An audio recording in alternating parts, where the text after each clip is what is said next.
Kemudian yang terakhir saya beri ijazah tentang Al-Fatihah ya, karena ini surat yang populer.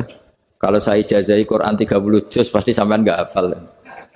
Atau ijazah surat Baqarah. Kalau mau Baqarah mau. Ijazahi surat Baqarah mau 2 juz setengah. Mau Mas Asep? Ya Fatihah aja yang gampang ya. Nah, ya kulhu Fatihah ini paket ringan ini. Tapi pahalanya apa? Besar. Ini beda ya, artinya selama ini mungkin Anda baca tapi monoton ya. Tapi ini saya bacakan teks aslinya tentang istilahnya itu mazaya. Mazaya itu kelebihannya Fatihah. Saya baca Arabnya dulu, nanti ini terakhir ya, ijazah tadi kan saran-saran umum tentang sosial. Ya, pokoknya jadikan kebaikan itu punya nilai sosial yang baik lah. Jadi nanti orang yang nggak amanah nggak laku, ya calon bupati, gubernur, presiden yang nggak amanah juga nggak laku. Begitu juga kiai yang tidak amanah juga nggak laku, suami yang nggak amanah juga nggak laku, istri yang nggak amanah juga. Sehingga kebaikan ini jadi nilai sosial yang dalam tanda kutip sudah keniscayaan. Yang diinginkan Allah itu seperti itu, bukan kebaikan yang dipaksakan karena kekuatan negara. Maksudnya kalau bisa kebaikan itu tidak usah dipaksakan. Memang sudah satu kebutuhan.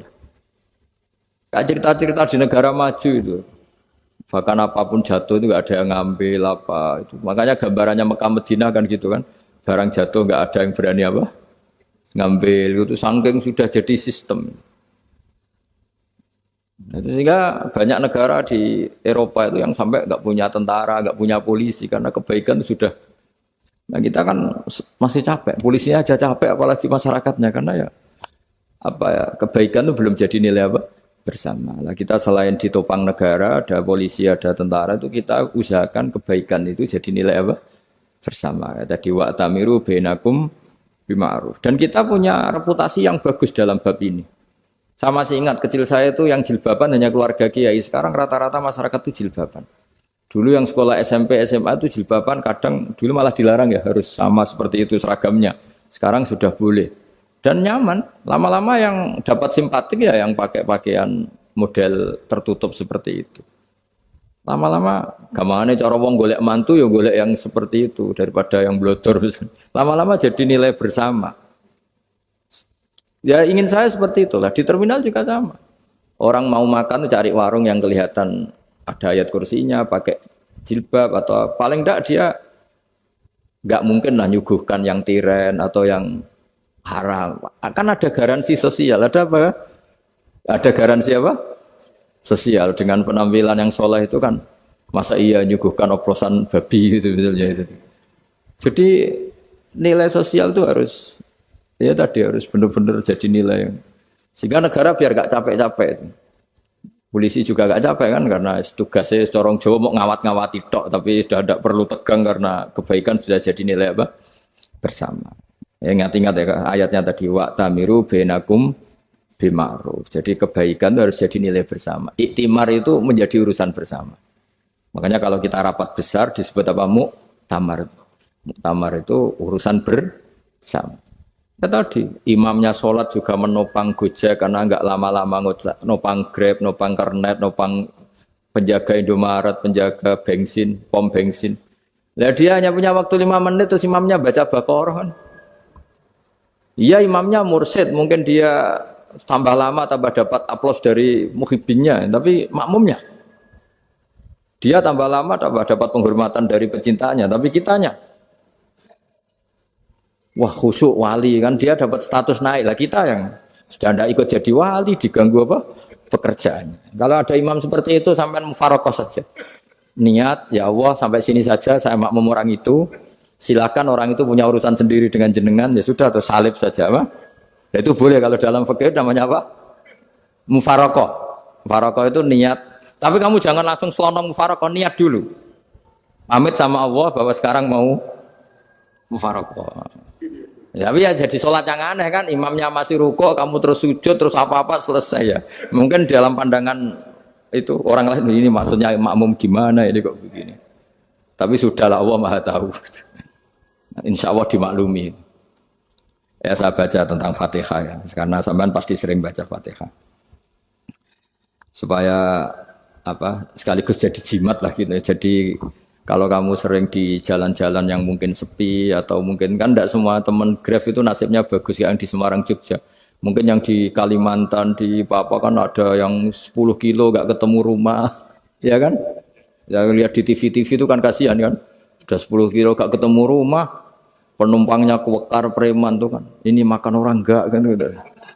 Kan ujiannya dua. Kalau penumpangnya cantik itu ya kecoba syahwat, kalau preman takut. Jadi orang itu selalu ujian itu.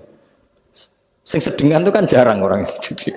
Jadi kalau penumpangnya perempuan cantik ujiannya itu syahwat, kalau preman ujiannya ketakutan. Kalau orang yang lemah bawa uang ujiannya kamu ingin garong. Jadi hidup itu memang semuanya ujian. Liyabluwakum ayyukum ahsanu amala. Makanya saya sering ditanya oleh teman-teman, Gus, nah ujiannya kenal wong wedok elek piye sama? Kenal wong ayu ujiannya syahwat, kenal wong elek ujiannya ngenyek. Itu sama-sama dosa. Syahwat ya dosa, ngenyek juga dosa. Welek keriting untune metu ya dosa ngomong gitu. Kadang-kadang orang berpikir enak kancanan wong elek gak dosa. Kata siapa kancanan wong elek itu ya dosa karena bawaannya ngenyek. Ngenyek itu menyepelekan itu. Makanya saya itu ya nggak mau berteman sampean. Nanti kan bawaannya ngenyek atau seneng ya enggak tahu saya. Ya sudah ada takdir saja kalau ketemu ya tak ulang ngaji gitu. Tapi ini ngaji terakhir, setelah ini ngaji biasa aja enggak usah resmi gini. Ngaji kok resmi aneh. Pokoknya nanti suatu saat kalau pandemi sudah berlalu saya akan ngaji Rebone, lalu ini ngaji. Ini ngaji yang kurang bagus karena ngatur kiai kurang berkah ini. Nanti tapi ya lumayan lah masih mau ngaji. Ngaji kok tanggal ini jam ini. Sekarang suatu saat kamu tak panggil, Mas Wahyu datang ke sini jam ini tidak mesti bisa. Mungkin pas ada acara apa, oh, maaf ke sini pas ngecek pas apa. Gitu. Jadi ya sudah tapi tak maafkan enggak apa-apa. Takdir ya. Tak bacakan supaya sampean tahu keramatnya bismillah. Nah, sebelum saya bacakan bismillah Fatihah, tak beritahu tentang ilmu tafsirnya karena ini penting sekali. Fatihah itu dawuhnya Allah, tentu itu dawuhnya Allah. Saya ulang lagi itu kalamullah. Tapi yang sudah diberikan kesampaian ke kita semua. Sehingga seakan-akan itu menjadi dawuhnya kita ke Allah.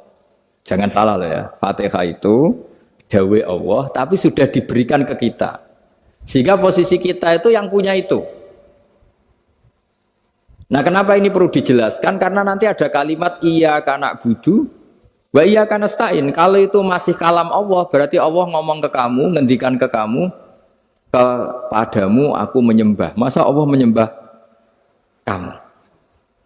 Nah sehingga ilmu tafsir itu menyelesaikan itu dulu ya. Saya ulang lagi ya, sebelum sampean sering baca Fatihah, aku yakin ya sering baca. Tapi barokahnya tidak paham itu tidak pernah janggal. Enggak paham itu ya penting supaya tidak iskal, tidak janggal. Sebetulnya di kalimat itu ada yang janggal. Kalau Fatihah itu kalimatnya Allah atau kalam Allah, bagaimana dengan kata-kata iyyaka na'budu? Masa Allah ngendikan ke kita, kepadamu kami menyembah. Masa Allah menyembah kita? Maka penyelesaiannya secara ilmu tafsir gimana? Semua ulama mengatakan, bukan satu dua, semuanya mengatakan di Fatihah itu semuanya diberi kawalan kalimat.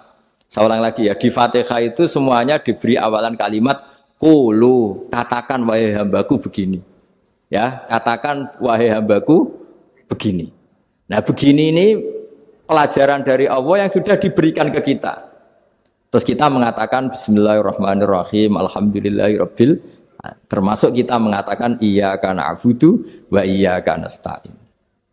Jangan bayangkan Allah ngendikan ke kita. Kalau Allah ngendikan kita berarti gini, hei Wahyu, ihdinas siratal mustaqim, tunjukkan saya jalan yang benar.